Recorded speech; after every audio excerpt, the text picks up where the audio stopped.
نحمده ونصلي على رسوله الكريم اما بعد فاعوذ بالله من الشيطان الرجيم بسم الله الرحمن الرحيم الا من ارتضى من رسول فانه يسلك من بين يديه ومن خلفه رصدا۔ 12:29 سورہ جن رکوع 2 آیات نمبر 27-28۔ الا من ارتضى من رسول، یہ استثناء اصطلاحی لفظوں میں استثناء منقطع ہے، یعنی جس علم غیبی کلی کی اصل کلام میں غیر اللہ سے نفی کی گئی ہے، مستثنیٰ میں اس کا اثبات نہیں ہے، بلکہ مخصوص علوم غیب کا اثبات ہے، جس کی تفسیر قرآن کریم کی دیگر آیتوں میں مذکور ہے کہ تلک من انباء الغیب نوحیہا الیک۔ بعض ناواقف لوگ غیب، علم الغیب اور انباء الغیب میں فرق نہیں سمجھتے، اس لیے وہ انبیاء علیہم السلام اور خصوصاً خاتم النبیین رسول اللہ صلی اللہ علیہ وسلم کے لیے علم غیب کلی ثابت کرتے ہیں،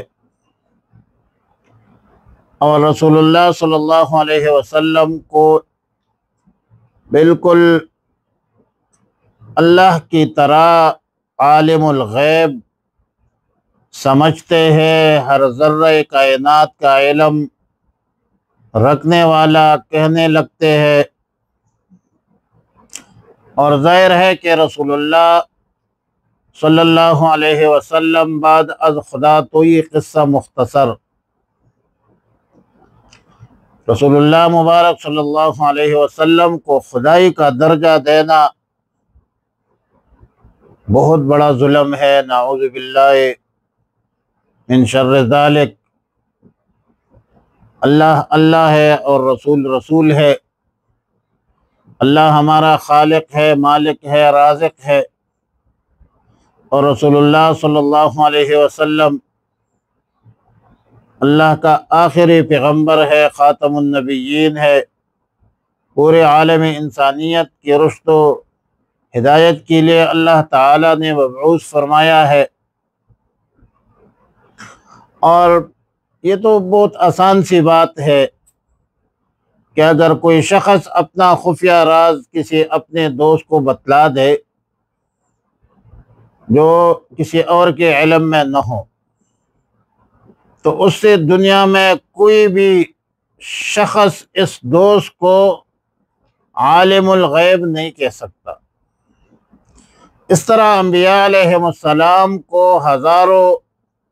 غیب کی خبریں، غیب کی چیزیں بذریعہ وحی بتلا دینا اور غیب کی باتیں بتلانا، یہ عالم الغیب اس سے کوئی نہیں بنتا۔ جاہل عوام ان دونوں باتوں میں فرق کر نہیں سکتے۔ جب عوام الناس کے سامنے کہا جائے کہ رسول اللہ صلی اللہ علیہ وسلم عالم الغیب نہیں ہے،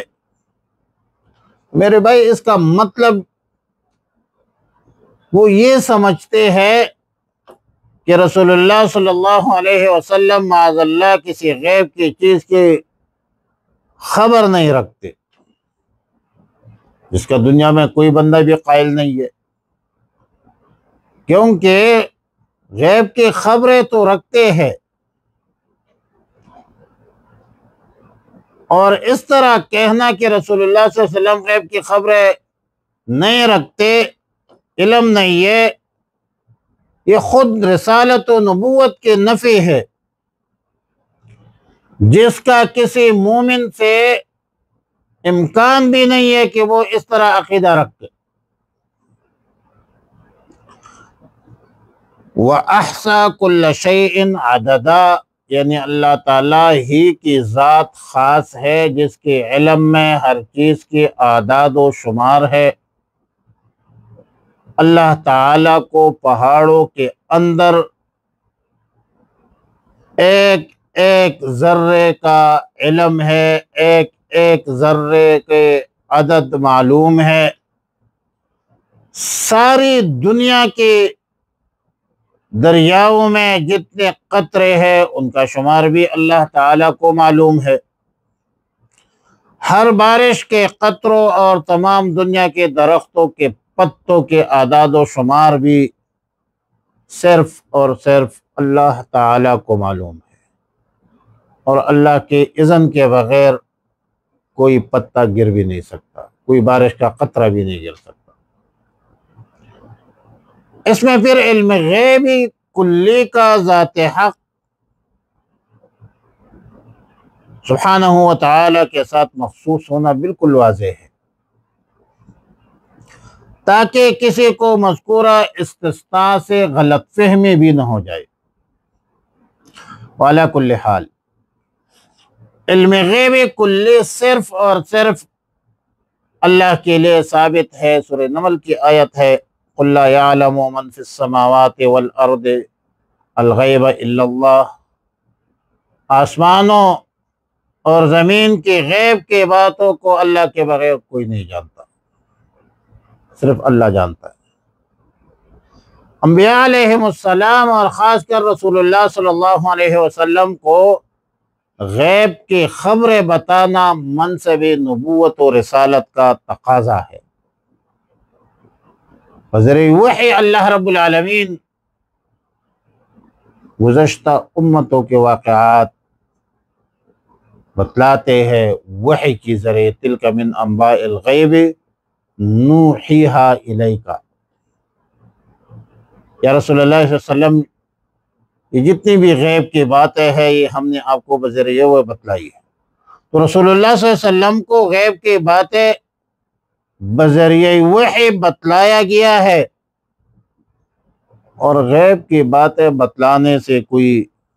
عالم الغیب نہیں بنتا۔ رسول اللہ صلی اللہ علیہ وسلم عالم الغیب نہیں ہے اور غیب کی خبریں جاننے والا ہے۔ عالم الغیب اللہ کی ذات ہے، علم غیب کلی اللہ کے پاس ہے، اور رسول اللہ صلی اللہ علیہ وسلم کے پاس جو غیب کی باتیں ہیں وہ بذریعہ وحی اللہ تعالیٰ نے فرمایا ہے، بتایا ہے۔ فرمایا الا من ارتضی، مگر جسے وہ پسند کرے۔ اس سے پہلے آیت ہے عالم الغیب، اللہ جاننے والا ہے غیب کا، فلا یظہر، پس وہ نہیں آگاہ کرتا، علی غیبہ، اپنے غیب پر، احدن، کسی کو بھی، الا من ارتضی، مگر جسے وہ پسند کرے، من رسول، رسولوں میں سے، فإنہ یسلکو، تو بے شک وہ چلاتا ہے، من بین یدیہ، اس کے آگے، ومن خلفہ، اس کے پیچھے سے، رصدا، محافظ یعنی فرشتے، لیعلم، تاکہ وہ معلوم کر لے، ان قد ابلغوا رسالات ربہم، کہ انہوں نے پہنچا دیے پیغامات اپنے رب کے، وَأَحَاطَ بِمَا لَدَيْهِمْ، اور اس نے احاطہ کر رکھا ہے، بِمَا لَدَيْهِمْ، اس کا جو ان کے پاس ہے، وَأَحْصَى، شمار کر رکھی ہے اس نے، كُلَّ شَيْءٍ عَدَدًا، ہر چیز کی گنتی میرے رب کے پاس ہے۔ اللہم ربنا اتمم لنا نورنا انک علی کل شیء قدیر، اللہم وفقنا لما تحب وترضى، صلی اللہ تعالی علی خیر خلق محمد وآلہ واصحابہ وازواجہ وذریاتہ وبناتہ اجمعین الطیبین الطاہرین، وعلی من تبعہم بإحسان الی یوم الدین، برحمتک یا ارحم الراحمین۔